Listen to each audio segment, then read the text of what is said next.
On the 25th of December 2010, in the early hours of Christmas Day, the neighbours in an 8th-floor apartment in East London, United Kingdom, had their sleep interrupted by the screams and noise coming from their neighbour's flat. The screams sounded like that of a teenager, while the noises were that of falling plates and the splashing of water on a surface. Some hours later, things got more distressing as paramedics were seen arriving at the frontage of the building. The paramedic team quickly went into the flat inhabited by a couple named Bikubi and Magalie Bamu. What they witnessed inside the house made their blood run cold. Inside the flat, they found blood splattered almost everywhere, on the ceiling, walls, as well as on tools like hammer, chisel, and knife that were presumably used in an attack. In the living room, the paramedics saw the couple and 4 other siblings standing there, looking agitated, terrified, and soaking wet. When the team stepped into the bathroom, they saw a 15-year-old boy drowned in a bathtub. They tried to revive him, but he was already dead. The police were called to the scene, and 2 suspects were arrested for questioning. It turned out that what was supposed to be a fun Christmas holiday for 15-year-old Kristy Bamu and his 4 siblings transformed into a case so terrifying that the judge, David Paget, who prosecuted the case, had to tell the jurors that they would be exempted from juror duties for the rest of their lives because of the trauma they got from assessing the evidence in this case. Friends, before we get into the details of this case, kindly support me by liking this video and also subscribing to this channel if you haven't already. This simple gesture will mean a lot to me. Thank you, and let's dive right into it. It all began on December 20th, 2010, barely 4 days before Christmas. Kristy Bamu and 4 of his siblings, 2 boys and 2 girls, decided to visit their older sister Magalie Bamu and her boyfriend Bikubi in East London, United Kingdom for a Christmas holiday. Kristy Bamu and his 4 siblings lived in Paris, France. He was 15 years old, while his older sister Kelly Bamu was 20 years old. The remaining 3 siblings were much younger, and some of them could not be named for legal reasons. Magalie Bamu, who was the eldest child in the family, was born in 1983 in the Democratic Republic of Congo in Africa. Their parents were Pierre and Jacqueline Bamu. After Magalie's birth, the family moved to Paris, where her father, Mr. Bamu, opened a carpentry business for designing and manufacturing furniture, a business he had hoped his son, Christy, would one day inherit. Mr. Bamu later relocated back to Congo along with his wife to continue his carpentry business, but the 18-year-old Magalie was left behind to live with her mother's niece, Phoebe, and her husband, Ferdinand, in East London. Magalie was treated very poorly by Phoebe and Ferdinand. She was made to work like a servant. She was forced to cook, clean, and look after the children of her carer, and was not allowed to go to school either. However, when she was old enough, she moved out to live an independent life. Magalie enrolled in classes and also took up cleaning jobs to support herself. Later in her life, she met Bikubi through a mutual friend, and the two hit it off instantly. Eric was a football coach. He was known for his talent on the pitch and had aspirations to mentor young players. Eric also dreamt of establishing his own football academy someday. His relationship with Magalie Bamu started off great, but it did not last long. Eric became extremely controlling and verbally abusive. At some point, he refused to let Magalie wear makeup or see her friends. Eric Bikubi was also born in Congo in 1983. His mother died during childbirth. He was also the same age as Magalie. Both of them were 28 years old at the time the 5 siblings came for Christmas holiday. Throughout Eric's life, his father taught him about a type of witchcraft called kindoki, which was widely believed to be responsible for child possessions in Congo. When a child is pointed out, usually by a religious leader or elder, as possessing kindoki, steps are often taken to remove the evil spirit from the child. These steps usually included beatings, submersion in water, starvation, water deprivation, and continuous prayer without food. It is strongly believed that during this period, when the child is still possessed by the evil spirit, the possessed child will be unable to feel the pain from the horrible mutilations and beatings that come with the process of getting rid of the evil spirit. This belief is obviously not true, and you'll confirm it yourself as the story unfolds. During the period when a child is suspected of being possessed by an evil spirit, the simple things children usually do innocently are seen as indications of kindoki possession. These can include habits such as wetting the bed, biting nails, and stealing a pencil. These are very ordinary things, but with kindoki in the picture, it could have an extremely dangerous consequence. And one of these seemingly innocent habits will soon become the tragic turning point in this case. During their relationship, Eric used to talk to Magalie about the visions he had as a child. Visions like seeing a rat that was never there. Unlike Magalie's family, who willingly moved to France, Eric's case was different. Eric and his uncle fled Congo to London in the late 1990s to escape the First Congo War. While in London, his uncle used to talk to him a lot about kindoki and witchcraft before he finally passed away. Throughout their relationship, Magalie said Eric grew more obsessed with sorcery and witchcraft and began having dreams of his brother killing him. To rid himself of what he believed to be evil spirits, he moved around London to many different apartments to outrun these spirits. But this did not work, so he began consulting Nigerian pastors for help. Early in 2010, Eric proposed to Magalie, which made her siblings even more excited to come from Paris to London to visit the couple for Christmas. According to Kelly Bikubi, the 20-year-old sister, everything started off very well for the first couple of days, but suddenly it turned sour when Eric and Magalie began accusing all 5 siblings of being possessed with kindoki. Apart from Kelly and Magalie, the other 4 siblings were born and raised exclusively in Paris. They knew nothing about the kindoki belief, which was predominant among those born and raised in Congo. As far as they knew, witchcraft was nothing more than what they saw in movies, a fairy tale. So they were extremely confused to hear about it in real life, let alone being accused of it.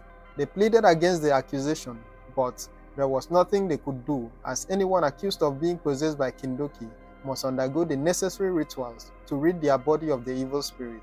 Eric began their torture. The siblings were made to pray constantly. They were refused food and drink, and also beaten severely.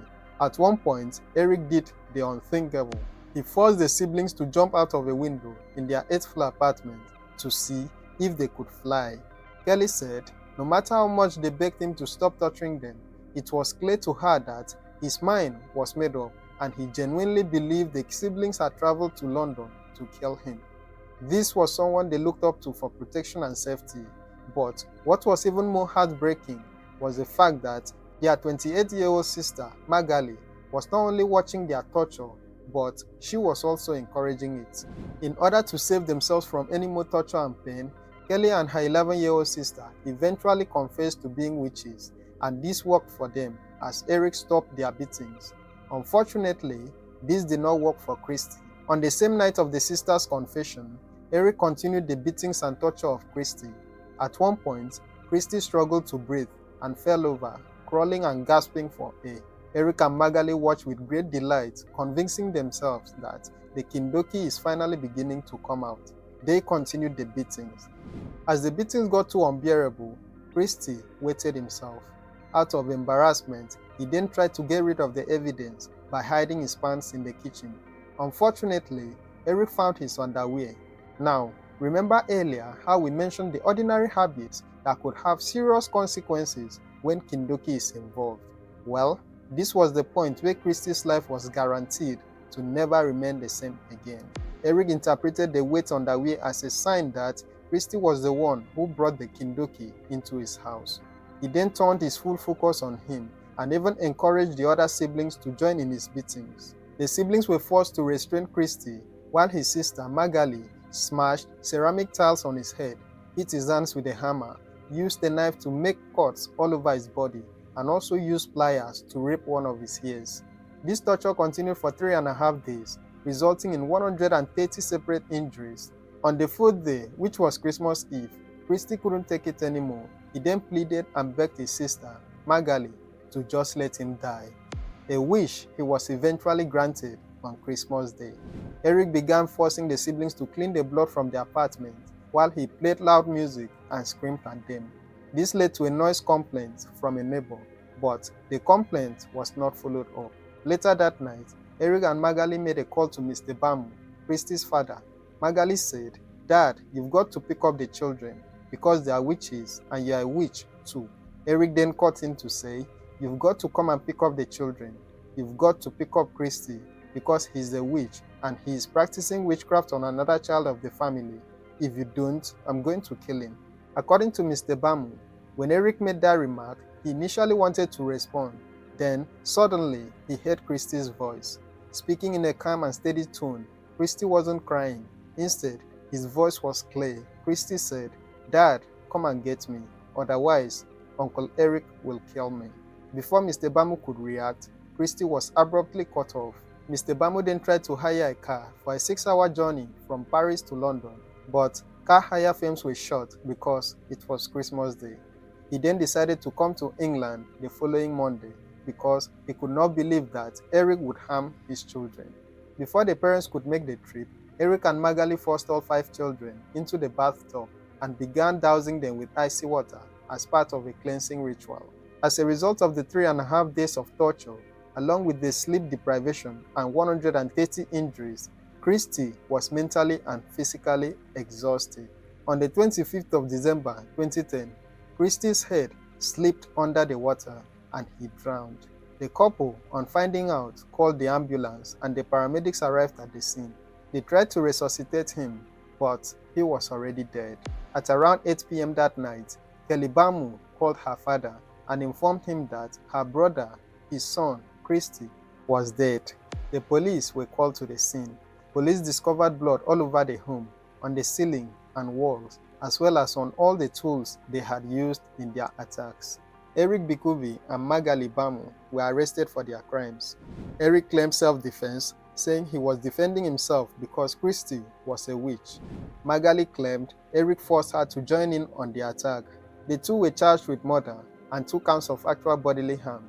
Magalie continued to deny her involvement, while Eric pled guilty to actual bodily harm on the grounds of diminished responsibility caused by brain damage. But this was rejected and the case had to go to jury trial. The jury consisted of 7 women and 5 men.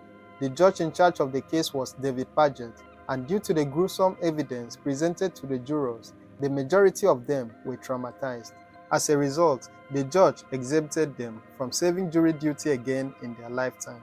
Eric's defense claimed his brain injury, his cultural upbringing, and schizophrenia diminished his responsibility for his actions, while Magalie's defense argued she was manipulated as she did not believe in witchcraft. Kelly, however, testified against Magalie and had no pity for her. She spoke of the lack of remorse from her sister, while she and her siblings begged her to stop as she brutally beat and tortured them. At the trial, it was revealed that in 2008, just 2.5 years before the murder of Kristy Bamu, a 19-year-old woman named Naomi Longa almost suffered the same fate as Kristy. Naomi and her boyfriend went to live with the couple in their flat in Dagenham. During this period, Eric accused her of witchcraft because she was biting her nails. He then told Magalie to throw away anything that Naomi had touched, including articles of clothing, pots, pans, and plates, which Magalie did. Eric then proceeded to stop Naomi from eating and sleeping. He and Magalie would sit and pray with her. Naomi's hair, which was previously down to the middle of her back, was forcibly cut short to release the kindoki.